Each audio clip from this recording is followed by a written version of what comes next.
Hey guys, thanks for checking us out today. Today I want us to look at an article that I was reading just the other day from rootedministry.com. Rooted is a ministry, moms and dads, that is centered around the family and family discipleship. And so I'll put a link with this video so you can check it out for yourself. But it's full of different kinds of resources, whether it's articles or podcasts, things that are helpful, not only for you, but for your students.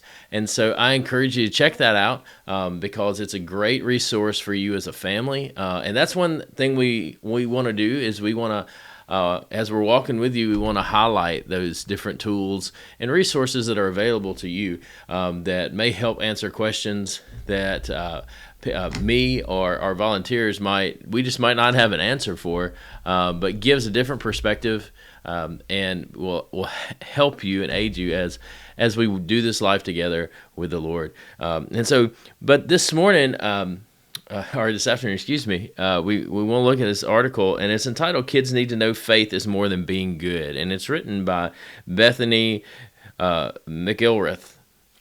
And and I was reading through it. I'm like, this is really good because we get caught up in the phrase "be good." If you think about it, when we drop our kids off at school, we say, have a good day, be good, or practice, or we drop them off at your grandparents' house and say, hey, be good. I know I find myself telling my children that a lot.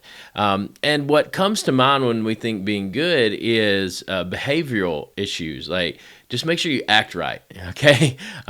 You act accordingly. You have good manners. Yes, sir. No, sir. Yes, ma'am. Yes, ma'am.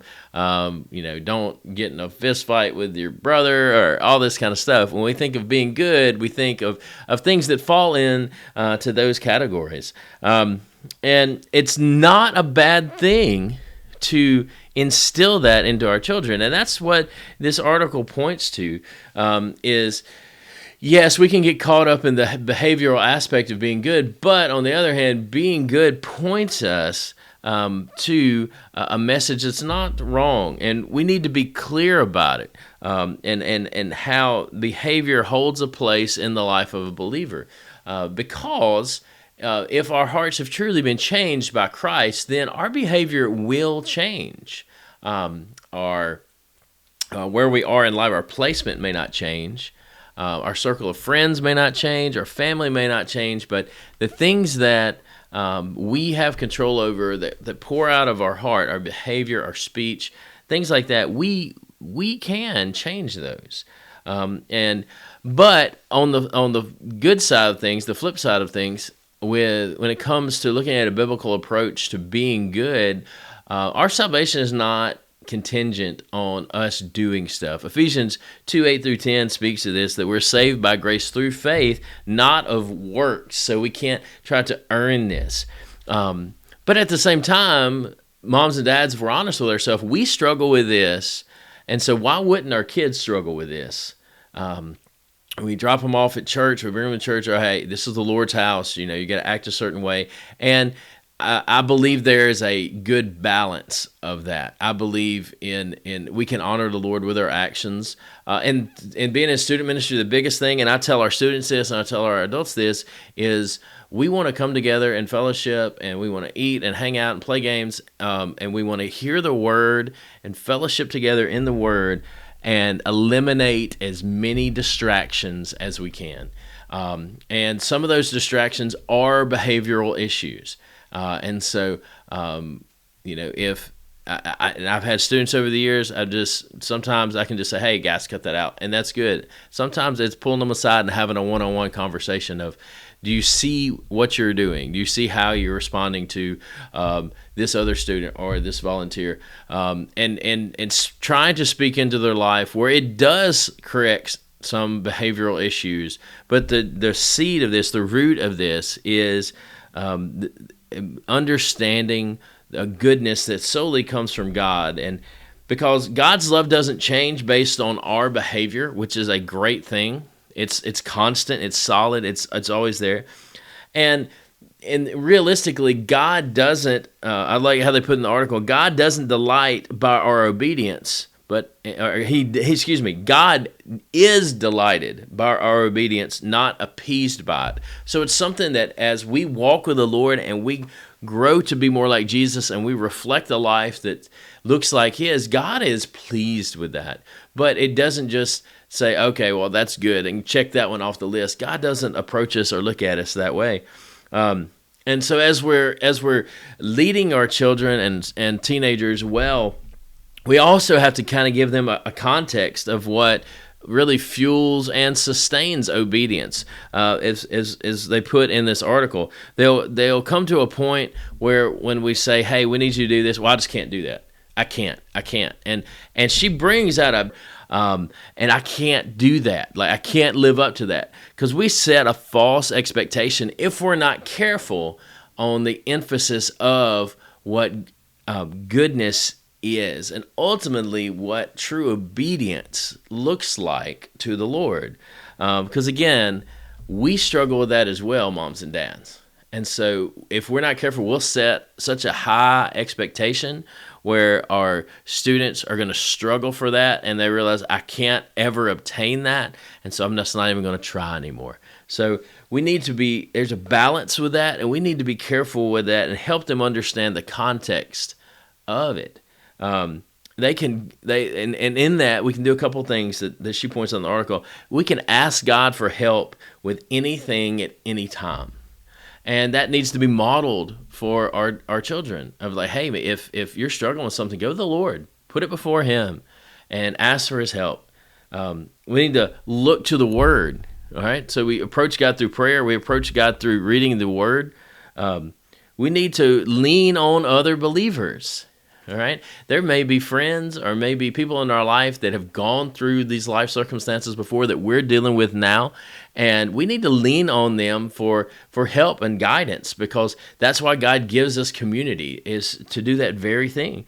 And ultimately, we need to seek the wisdom of the Lord. And sometimes that's just crying out to God and sitting there, God, I need you, and sitting in silence waiting on a response.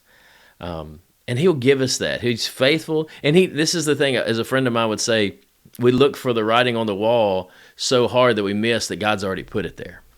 And so we need to be mindful of that. And because God continues to pour out His love and mercy and wisdom into our life, and we need to be aware of it so we can see it and we don't miss it. And we're not worried about it looking it over here where God is giving it to us right here in front of us, when we just haven't recognized it. We also, she encourages us to be more specific when we talk about being good or goodness, as it relates to a relationship with the Lord. Because so many times, again, we think being good is solely behavioral correction. But we need to be specific and focus on the attributes of God, how He is loving, how He is merciful, how He is kind, how He is just, and see how, if we're walking with Him, we're a believer walking with Him, how we can reflect some of those attributes as we do life, and showing delight in them as we are seeking Him. We delight in the things of the Lord as we walk with Him, but also the flip side of delight is we are walking with our children, our teenagers. Delight in them, encourage them. That's something that I think we can get so caught up on the behavior side of things. We don't delight and we don't encourage them in the small victories and the little things that they do, because this is the truth of it. Teenage years can be difficult. If you've got teenagers, you understand this. You'll have attitude issues. They are trying to figure out who they are. Physically, there's changes going on, and so they're dealing with all kind of different hormones going everywhere. And so that's the truth of just growing as a person. And so showing grace to them and trying to just have those conversations, we need to be open to that. A lot of times we see, well, they're just going through stuff. We're just going to be hands off. And then on the flip side of it, you've got people that are so hovering, they're so overbearing, that it's just as bad. We stunt growth in our students either way. So let me encourage you this: if you fall into one of those categories, whether you're a helicopter parent or you're just hands off, find a balance. Find a balance with that. And I say that to myself as well, because I know I've seen things in my life and with my children that I've got to find a balance on how to deal with them, and the conversations I have to have, the interactions I have with each and every one of them. Having a couple of teenagers and having some just a little younger, I'm trying to learn with some of the older ones, so when the younger ones get there, I can have a little bit of experience with it.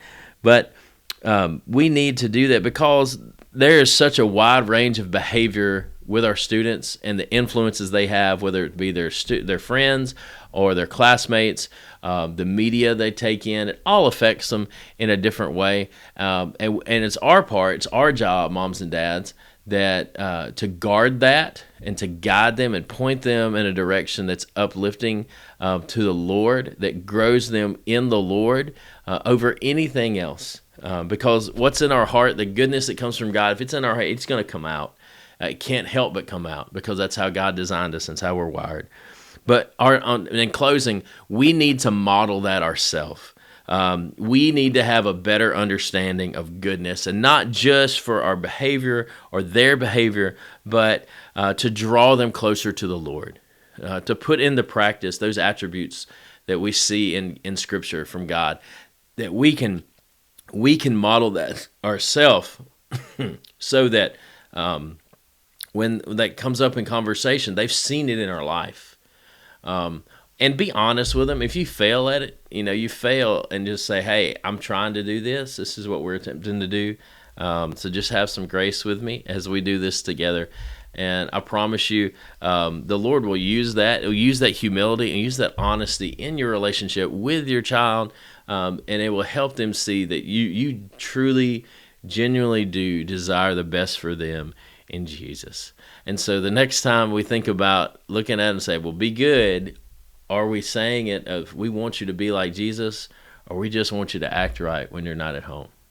So I pray you guys will take us to heart, and I pray you guys have a great rest of the week.